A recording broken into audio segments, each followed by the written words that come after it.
Alright, what is going on, everybody? Welcome back to another video, another NBA regular season video, post Christmas, pre New Year, or if you're watching this in another part of the world, it is the New Year. Happy New Year. We're going to talk about the couple games we had over the last couple days. On Monday, we had Spurs versus Cleveland, we had Blazers versus Mavericks, and then last night we had 76ers versus Grizzlies, and we had Pistons versus Lakers. We're going to do a general overview of these games. We're going to kick it old school, like I used to do on this channel, and just talk about the games. I have no notes, I have no nothing. Just going off memory, going off the dome, and we'll see what happens. It's just a fun, quick video. This is video 251. You guys get one more video um, for the new year, or just at the beginning of the new year. Again, if you're in another part of the world. So yeah, let's talk about these games a little bit. Just have a little fun, talk about them. The first one here, Cavaliers versus Spurs. The Cavaliers won this game 113 to the San Antonio Spurs 101. And I saw finally some positive things from the Cavaliers. Um, it was funny because when I was watching this game, Jared Allen quietly or very loudly at some points had a really good game.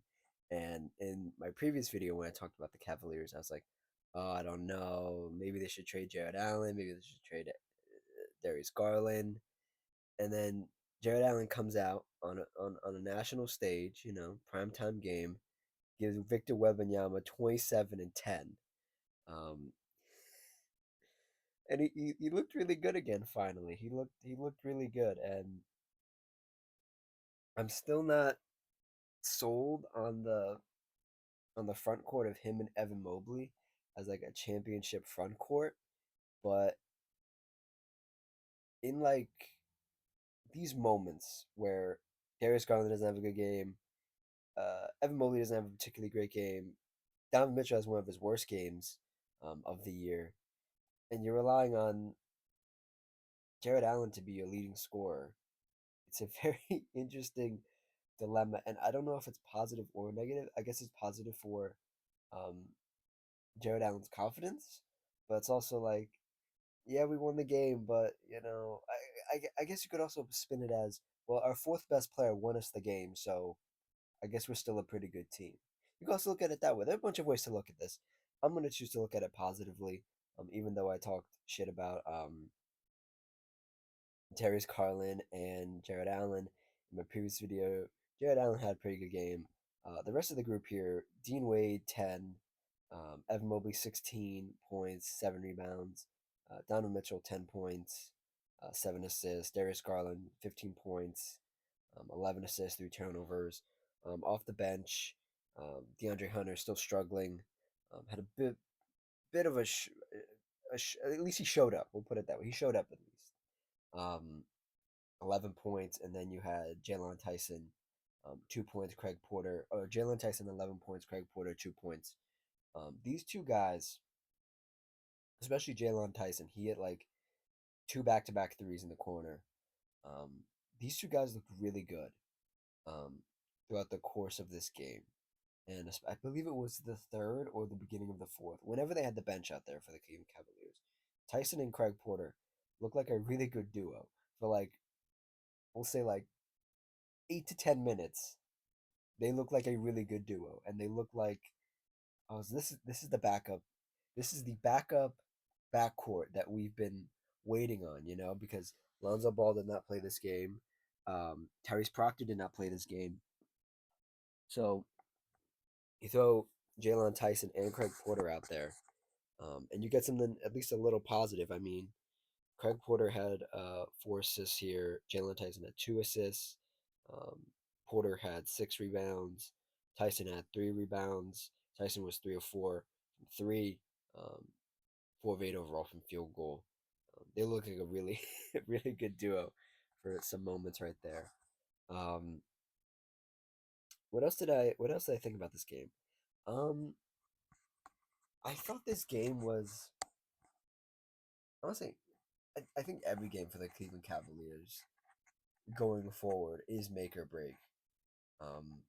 Because like I said in my previous video, There are rumors of the owner not being happy with their record, not being happy spending so much money on a team that's so mediocre, and then they start showing some results. And by no means am I somebody who thinks the Spurs are like a championship level team. I think they're a very competent team, especially as a very young team. The Cleveland Cavaliers should win this game, and they did. And these are the games that aren't like victories; they're just like pats on the back. Like, okay, good, you won this game. Let's move on to the next one. Good way to close out the year for them, though. A win in San Antonio, by the way. Um, Jared Allen, middle lefty screen, throwing up a shot on Victor Wembanyama there. Moving on to the San Antonio Spurs. Um, Victor Wembanyama back in the starting lineup after being on the bench and on a minutes restriction. Still looks like he's on a minutes restriction, but he's back in the starting lineup. There were a couple times where like somebody fell near him, or he like it looked like he strained something, and I got very worried for like a couple minutes. And I was like, ah, nah, he's fine, and then he was fine. But he's starting to become one of those guys where like you see somebody fall near him, um, um, he like lands funny. You hold your breath, like, uh oh. But he was healthy this whole game. He was the leading scorer for, I believe, both teams, if I read that correctly. Almost the leading scorer for both teams, almost tied with Jared Allen. 26 points for Victor Wembanyama, 14 rebounds, 3 assists, one steal, one block. Um, Very weird game. I don't want to say he felt ineffective. He just felt a little, I don't know, not out of place. The word isn't out of place either. I don't know. He just felt sort of, I don't know. It was a weird game for Vic. It was a weird game because he had one of the better performances that night, but it felt like at times he was forcing it. He was 7 for 16, 2 of 6 from field goal, from three and from field goal. Felt like he was forcing a little bit. Um, I don't know. Sometimes you feel like he has the brains and the experience to outwork some guys, but when you run up against some dirty work players like Jared Allen, those smart things just don't like work. Jared Allen's just a dirty work guy. A lunch pail sort of guy, and he's not doing anything exotic. He's not doing anything crazy out there. Jared Allen, and then Victor Wembanyama trying to do some crazy stuff out there, and Jared Allen's almost equal, a little bit equal in size, so like he can stop and sort of discourage Vic from doing those things. And it was a weird game. I don't know. I just never felt like Vic was really in this game. And when I look at this box score, I see it at 26. It doesn't surprise me that at 26, but also doesn't surprise me that he was 7 of 16 overall from field goal. The rest of the team, De'Aaron Fox, 14 points, showed up. Stephon Castle, 15 points. Devin Vassell hit 1 3. Felt like he had it going for a little bit, and then he didn't. Harrison Barnes, 3 points. Off the bench, Keldon Johnson, 8 points. It might be time to move off of Keldon Johnson. His expiration date might be, as a Spur, might be coming up here because I just don't know how I feel about him. There's way too many bodies on this team, and you might be able to get something a bit more productive for Keldon Johnson than Keldon Johnson himself. Julian Champagny 7, Luke Cornett 10. Luke Cornett was sort of the, the dirty work lunch pail guy to match Jared Allen. At least just standing in the paint, just trying to stop Jared Allen there for a little bit. Even though Luke Cornett is not as athletic as Jared Allen.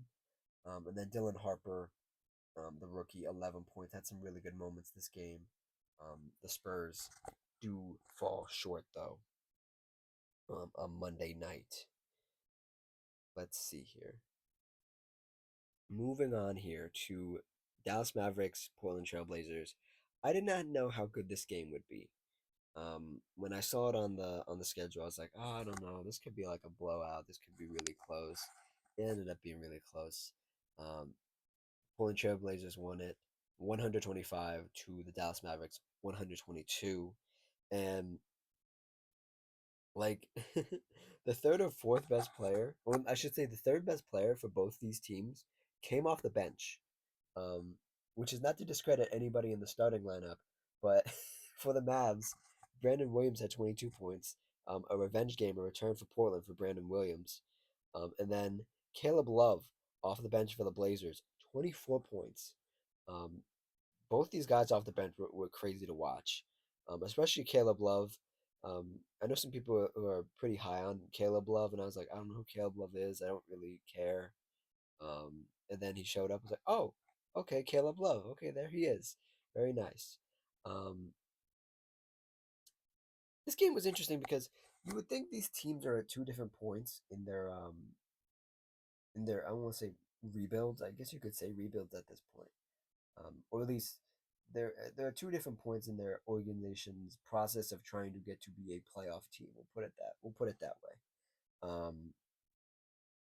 The Dallas Mavericks without Anthony Davis just have Cooper Flag and a bunch of guys, and then you look at the Blazers, and the Blazers just have Denny Avdia and like a bunch of guys.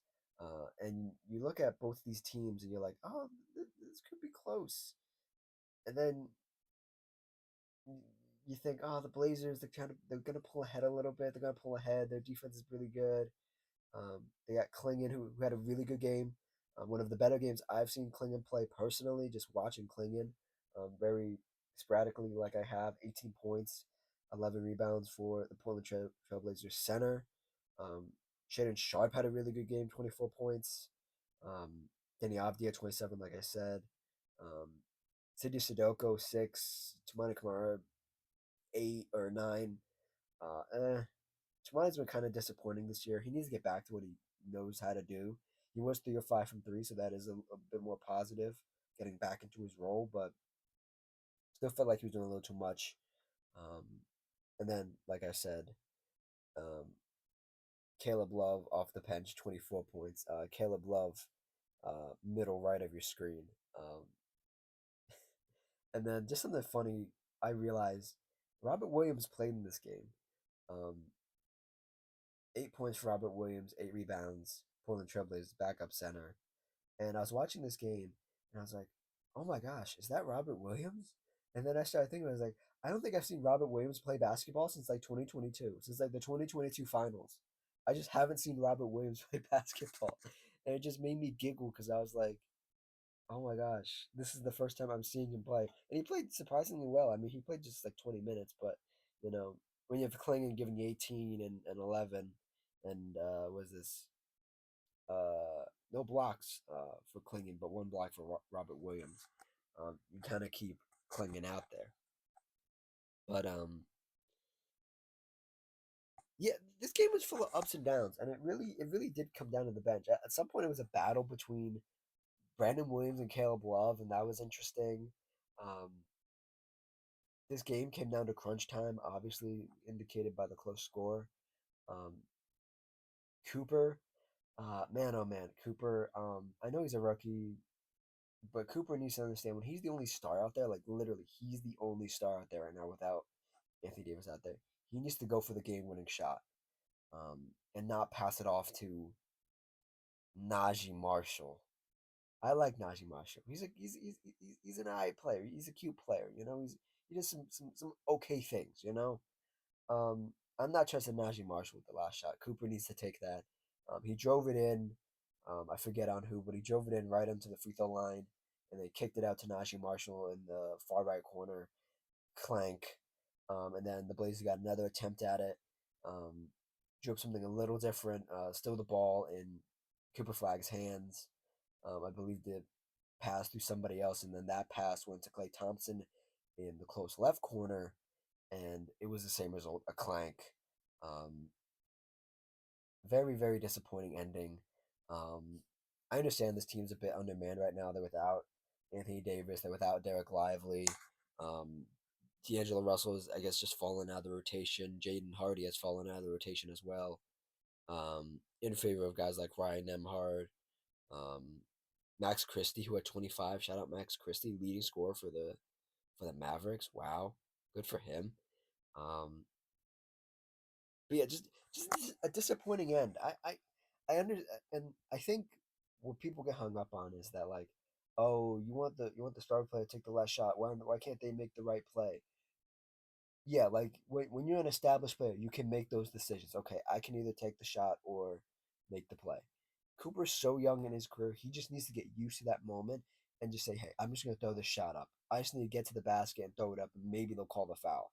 And guess what? If they don't call a foul, you know next time. You know, uh, I'm very disturbed is a crazy word. I'm disturbed that Cooper did not take the last shot. I'm disturbed, especially when you like 15 points and he at the end of the game, the Blazers started letting the Mavericks back in and they had some good momentum and I thought Cooper would go for the last shot. Um, he did have 8 assists, 5 turnovers, 3 steals, one block. I'm not particularly happy with this game from Cooper.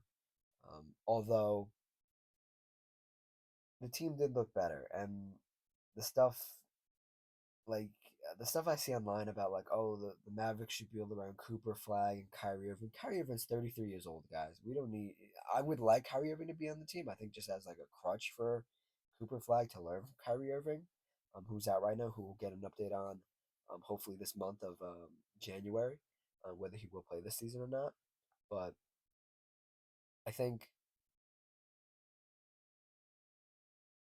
Cooper being in those moments and Cooper having guys like Max Christie, having guys like I mean, Ryan Nemhart started. He had 0 points, but he had 6 assists.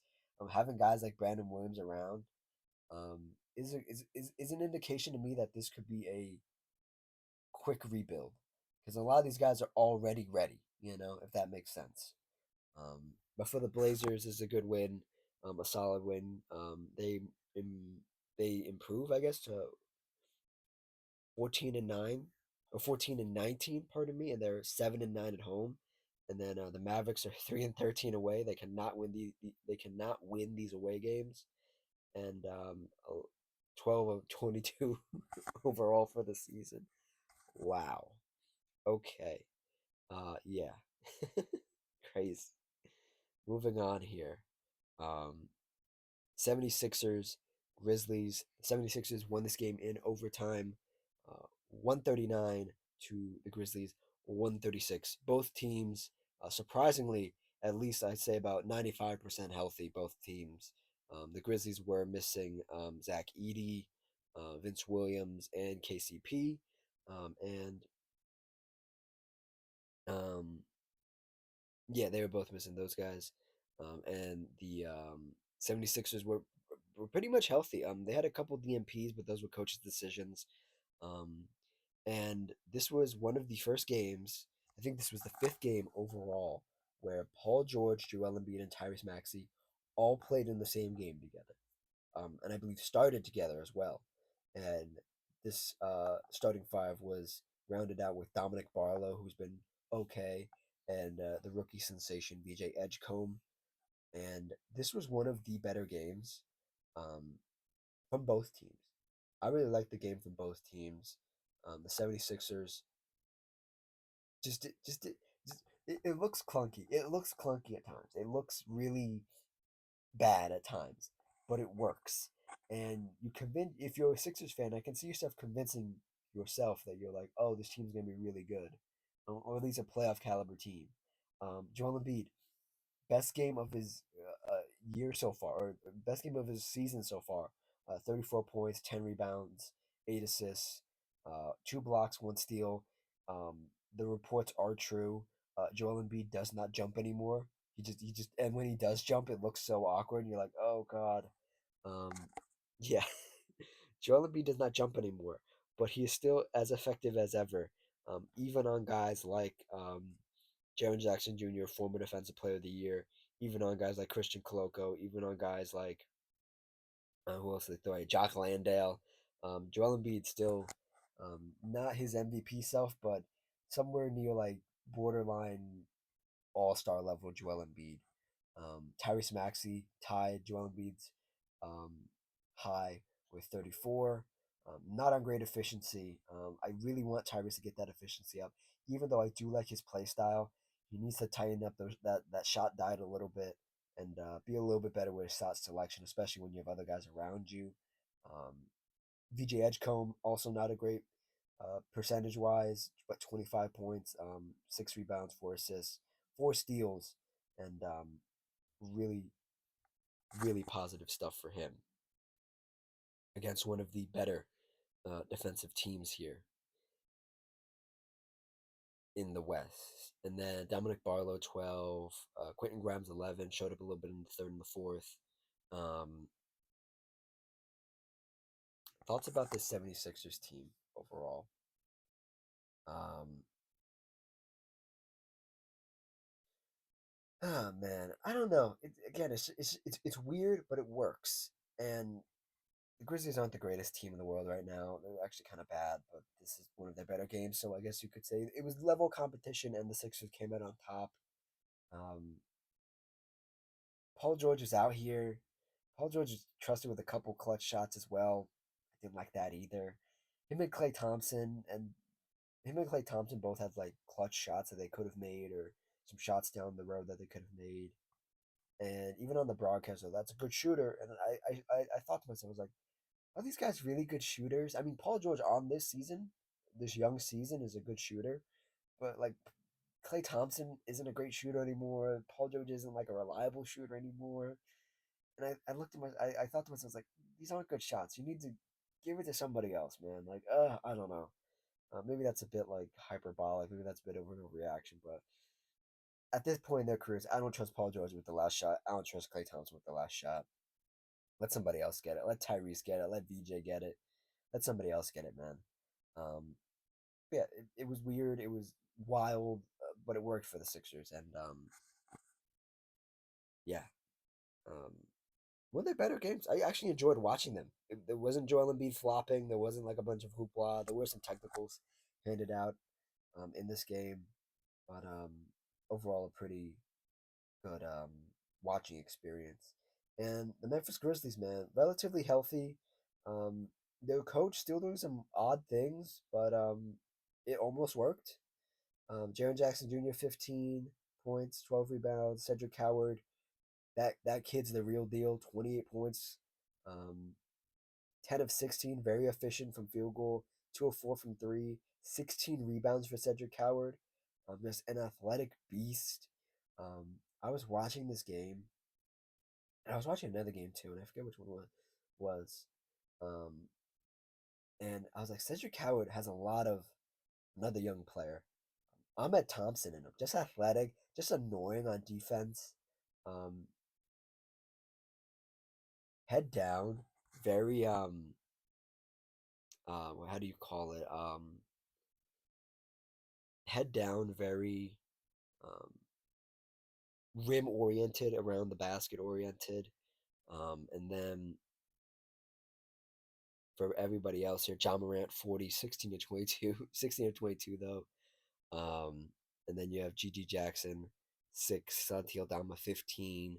And everybody pitched in a little bit. You got 5 points, 7 points, 6 points, 6 points for the Grizzlies, but they eventually fall to the Sixers in overtime. Any other thoughts about this game? Oh, games like this. Games like this, I think Jaren Jackson is the person you should build around in Memphis. But then John Morant has games like this where he's 40. It's not great efficiency, but he's trying to will the team to win. He had a lot of difficult shots at the end of the game. And you look at um, how they affect the game. John Morant's a little more impactful. He's just a little irresponsible on and off the court. And I get pulled back to the John Morant side sometimes. I'm like, for all the trouble, if you can drop 40 against like a relatively like decent defensive Sixers team, uh, you, you got my respect a little bit. Let's move on to the last game here, Pistons versus Lakers. This was a weird game for the Lakers. At times, they looked really good, running a zone defense, slowing down the Pistons, and then the habits that they've had the majority of these first 3 months came back to haunt them, and they still persist. The defense individually isn't great. The shot selection isn't great. Luca went down at some point with a shoulder injury. Didn't look really the same. Um, After that, I believe that was like in the beginning of the third. And the Pistons run away with this game 128. Cade played very sparingly minutes, Cade Cunningham. and they still won. And then the Lakers 106. Um, Not particularly a great night. I can see how you can take some positive things away from this Laker game. Um, I wouldn't. I think there's still some glaring problems. It was LeBron James' 41st birthday, and he dropped 17 points, um, 4 assists, 5 turnovers, 1 steal, 1 block. A very merry 41st birthday. I'm being sarcastic. It wasn't a great game for him. The shots were blah. Um, this whole game was blah. Um, in garbage time, Dalton Connect had 10 points. Jackson Hayes had some moments, literally moments of like 13 points. That's it. Um, Luca with 30 points, 9 of 22 from field goal, 3 of 11 from three, 9 of 13 from free throw, 11 assists, 8 turnovers, 5 rebounds. Not the greatest by any stretch. And the Lakers need to be better. Um, I did like the zone they ran, even though I don't like zone a lot. Um, and the zone defense, I mean. And um, I think I said this in my other video. I think the people are right. This isn't a deep playoff team. This is like a round one exit with the defense they're playing. It's just like a hodgepodge of guys like Marcus Smart and Jake LaRivia starting. I don't love it. I don't love it. And then you have guys like Nick Smith Jr. getting minutes. Um, Maxi Kleber's still here attempting to have an NBA career. And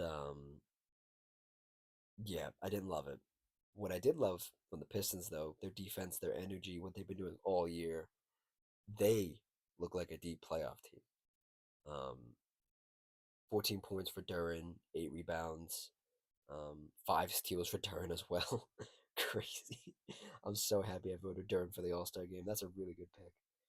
K 27 points, 11 assists, 1 steal. Asor Thompson 7, Isaiah Stewart 15 off the bench, Ron Holland 11, Marcus Sasser 19. The bench for the Pistons was really good. Ivy, Sasser, Green. Holland was great defensively. Only registered 1 steal, but doing all the stuff that doesn't show up on the box score. And yeah, there was a lot of shenanigans in this game. There were a lot of techs in this game. That didn't stop the Pistons though. They thrive on that stuff. And yeah, I think that's it. I think that covers about everything. Thank you all for a great 2025. Um, it's been an amazing year. First full year of doing this. So yeah, I don't even remember how many videos I had at the beginning of last year. We're at 251 now, so you guys are gonna get a lot more content on Rivals starting next week. Might cover that a little bit. We'll see. It kind of intersects with the NBA season, so I do have to cover the NBA season as my primary objective. But you guys will always get other stuff as usual. So thanks for watching. Like, comment, subscribe. Check out my basketball hot topics um, video. Um, Check out my NBA hot topics playlist to get caught up on all basketball stuff, not just NBA. And for this upcoming year, happy New Year! Like, comment, subscribe, and I'll see you guys next time. Cheers.